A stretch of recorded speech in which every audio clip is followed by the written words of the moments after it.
Moulay Hafid Alaoui, a name that stirs contradictions in the memory of modern Morocco. On one hand, some view him as a loyal servant to the French protectorate, obediently executing its policies. On the other hand, there are those who portray him as the architect of the royal protocol and the gateway of Hassan II. Stories about him oscillate between loyalty to the colonial power and loyalty to the Moroccan throne. From his early days as an officer in the French army, through his signing of the petition to depose Mohammed V during the Protectorate era, to his later transformation into Minister of Ceremonies and Director of the Royal Palaces, this man remained at the very heart of events, present in everything mysterious and strict within the royal court. Yet the central question remains: how did he transition from serving the colonizer to becoming one of the pillars of the Moroccan administrative state, the Makhzen? Was he merely a dutiful executor or a hidden architect of networks of influence surrounding the throne?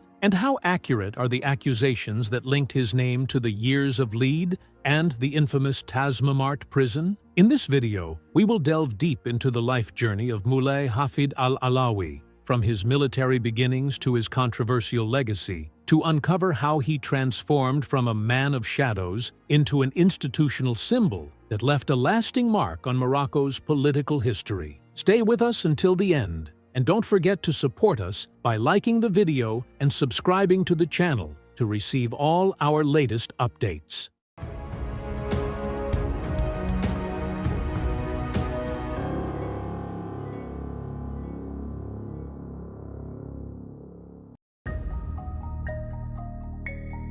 At the dawn of the 20th century, in the Douaira region near Arakidia, Moulay Hafid Alaoui came into the world amidst conflicting accounts of his birth year, ranging between 1910 and 1917. This discrepancy in dates does not change the fact that he was born during a sensitive and pivotal period in Morocco's history, a time when the country had just entered the era of the French Protectorate in 1912. The societal landscape was beginning to shift, and a new map of loyalties was taking shape. Some aligned with the colonial power, others resisted it, while a third group fluctuated between the two, guided by their own interests and circumstances. Within this charged atmosphere, the young man found himself navigating a tense political and social environment. Engagement in either resistance or collaboration was not a simple decision. It was a fateful choice that could determine one's survival and social standing. This early context would later serve as a key to understanding his political and administrative trajectory, revealing how he managed to move between contradictory worlds without ever losing his position within the hierarchy of power. At the beginning of the 1930s, Moulay Hafid Alaoui joined the military institution established by the French Protectorate authorities in Meknes in 1930. This school was designed to train Maghrebian officers to serve in the colonial army, implement its strategies within Morocco, and adhere to the military doctrine set by Paris to maintain control over the country. Within this strict and disciplined environment, Moulay Hafid received his initial military training, learning the art of military discipline and practicing combat maneuvers according to the French style. This foundation opened doors for career advancement, eventually allowing him to attain the rank of lieutenant colonel, a rank that granted him access to the upper echelons of command and proximity to the elite French officers. During this period, his name became associated with the Leclerc Division, a prestigious French unit active in North Africa and Europe, which added special significance to his career among Moroccan officers serving under the Protectorate. Despite this esteemed position, his career path differed from some of his Moroccan peers, such as Mohamed Oufkir and Idris Ben Omar, who participated directly in the theaters of World War II. Moulay Hafid, by contrast, did not record active involvement in the war, keeping him closer to the domestic arena of Morocco, a country in urgent need of local military cadres to maintain security and suppress pockets of resistance. At the time, Morocco was experiencing the so-called pacification operations, campaigns launched by France to eliminate the last armed resistance in the country, particularly in the Atlas Mountains and the southeast. One of the most notable episodes was the Battle of Bougafar in 1933, led by Assou Ubslam against French forces. While there is no direct evidence of Moulay Hafid's participation in this battle, his position within the French military apparatus places him in the same context as other Moroccan officers working within the colonial machinery aimed at subjugating the country. At the beginning of the 1940s, Moulay Hafid Alaoui found himself within the direct sphere of influence of Lhami el-Kalaoui, Pasha of Marrakech, the most powerful man in Morocco at the time, and one of the key figures allied with the French protectorate authorities. Historical accounts indicate that Hafid al-Alaoui received a prominent appointment during this period, taking on the role of the Sultan's deputy in Casablanca in 1940, a position that granted him both administrative and military authority in one of Morocco's most important cities. His social standing was further elevated through his marriage to Princess Fatima Zahra, a relative of Sultan Mohammed V, a familial connection that would later provide him with a wide margin of maneuvering within the royal court. However, the early 1950s marked a new chapter in the confrontation between the palace and the colonizer. Sultan Mohammed V increasingly leaned towards supporting the nationalist movement and demanding independence, while el-Kalaoui and his allies, including Moulay Hafid Alaoui, aligned with the French protectorate. Between 1951 and 1953, this alignment culminated in one of the most critical episodes, the petition to depose Mohammed V. During this event, el-Kalaoui, along with a number of leaders and tribal chiefs, submitted an official document to the French resident general, demanding the removal of the legitimate sultan. Many historical narratives place the name of Moulay Hafid Alaoui among the signatories, an act widely perceived as a clear declaration of loyalty to the colonizer and a harsh blow to the legitimacy of the Moroccan throne. When the crisis over the deposition of Sultan Mohammed V erupted in 1953, Moulay Hafid al-Alaoui aligned himself with the camp of Lhami el-Kalaoui, supporting the decision of the French resident general. Within weeks, his loyalty was rewarded with the appointment as Pasha of Settat, one of the strategic cities at the heart of Morocco. This position elevated him beyond the role of a mere administrative officer. He became a direct instrument for implementing protectorate policies, representing French authority in a region aflame with nationalist movements. His alliance with el-Kalaoui, his signing of the deposition petition, and his involvement in the arrangements to appoint an alternative sultan made him, in the eyes of many, a symbol of the elite that prioritized colonial interests over national loyalty. His tenure quickly became associated with an iron-fisted approach. He confronted the nationalist movement and local resistors with extreme rigor. Any political activity or popular protest was met with prohibition and pursuit, and any attempt to expand the circle of nationalist influence was countered with punitive measures. This harsh reputation was not mere exaggeration. The locals directly linked his presence in Settat with intensified administrative and security intimidation. In 1954, tensions reached a peak when a severe dispute erupted between the Pasha and local merchants over strict market regulations. What began as a commercial conflict quickly escalated into a political confrontation, as nationalists saw it as an opportunity to challenge a prominent symbol of the protectorate. During one of the protest rounds, Moulay Hafid was targeted in an assassination attempt by resistance fighters, sustaining a direct gunshot wound to his shoulder. Though the bullet did not end his career, it cemented in the collective memory the image of a man who remained unyielding, confronting his adversaries with the same firmness with which he faced his own injuries.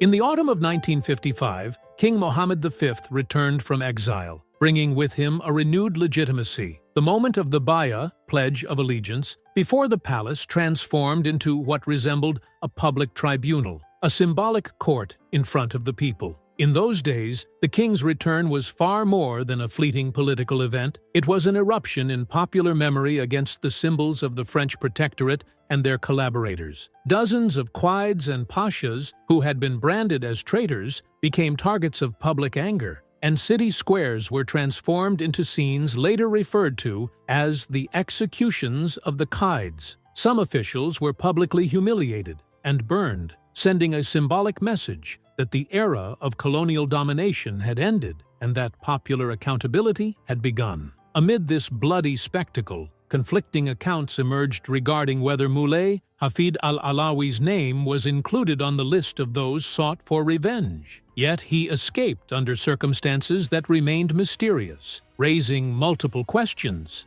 Did his marriage to Princess Fatima Zahra, a relative of the Sultan, protect him? Were the accusations against him never formally substantiated, leaving his accountability in doubt? Or was the situation more complex, with the possibility that he acted as a double agent, secretly feeding information to the palace while remaining entrenched within the colonial administration? These three hypotheses remained unresolved, but one thing was certain: his survival did not erase the lingering suspicions in the collective memory. He continued to be surrounded by an aura of distrust until 1961, when he was temporarily removed from the public scene in an attempt to ease popular tensions and reorganize the structures of power.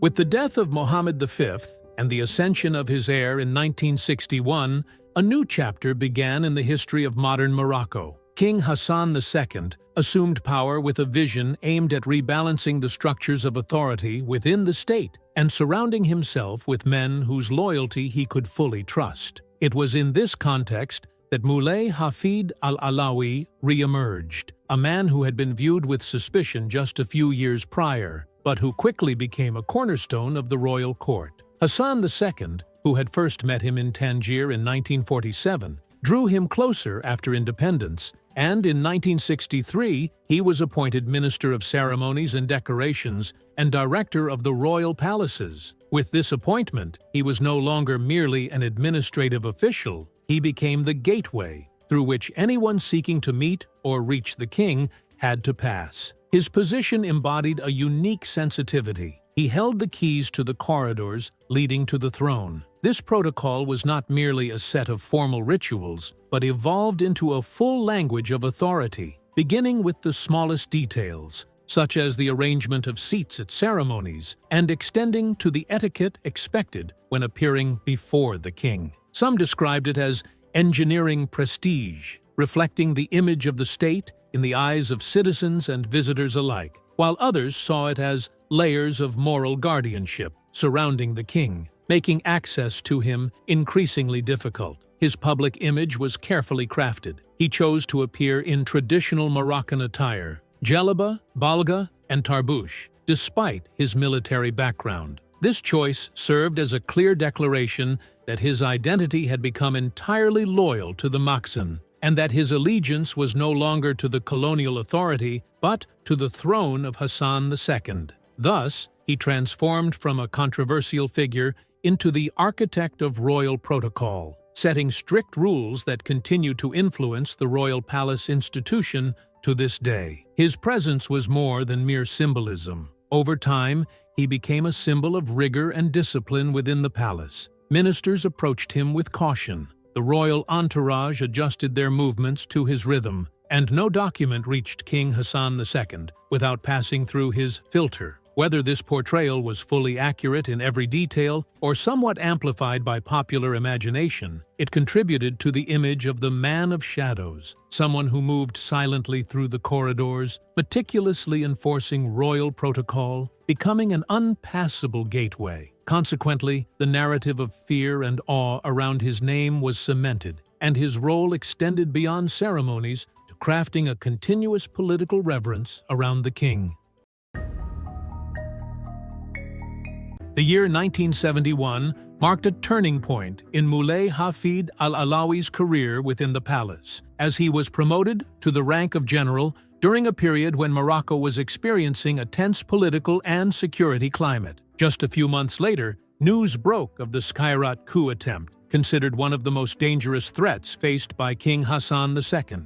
Rebel forces attacked the palace during an official celebration attended by high-ranking officials. In these critical moments, the king sought refuge in what became known as the Palace Hammam, accompanied by close confidants such as Mohammed Ufkir, Ahmed al-Alaoui, and Moulay Hafid Alaoui. This highlighted the level of trust and reliance he had earned within the inner circle of the royal court. However, the danger did not end there. The following year saw the airplane coup, which ended in a dramatic failure with the fall of Ufkir, the most powerful man in the system at the time. This event reshaped the balance of loyalties within the palace, emphasizing greater reliance on figures characterized by absolute loyalty and strict discipline. In this context, the image of Moulay Hafid Alaoui was further solidified as the guardian of the protocol temple. His role no longer remained limited to organizing ceremonial affairs. He became a closed gateway, accessible only to those who had earned the palace's approval. From that moment onward, his name became associated in the public memory with unwavering rigor and unconditional loyalty.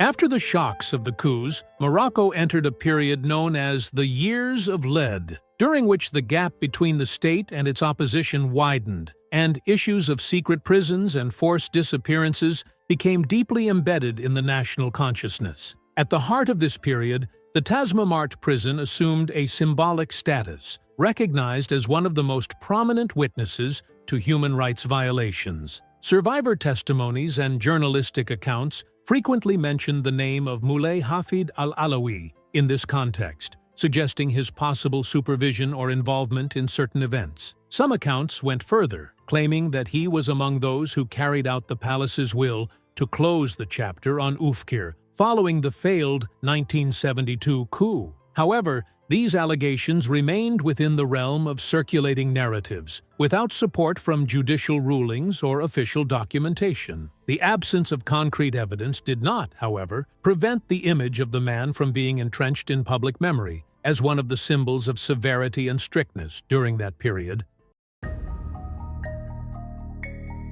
Accounts of Moulay Hafid Alaoui's death vary. Some sources indicate he passed away in 1986 due to kidney failure, while others assert that his death occurred on December 14, 1989. This discrepancy reflects the mystery that surrounded his life until the very end. Additionally, it is said that he left behind a considerable fortune discovered in his home, as well as a peculiar will in which he instructed that he should not be placed in a coffin nor receive an official funeral, as if he wished to exit the scene as he had lived, in silence and in the shadows. However, his legacy did not end with his death. Those who followed him, most notably Abdelhak Marini, continued to apply the same methods in managing the Makhzen protocol. This ensured that the system established by Moulay Hafid Alaoui evolved into a deeply rooted institutional tradition within the palace, transcending individual personalities and persisting as an integral part of the state's structure and prestige.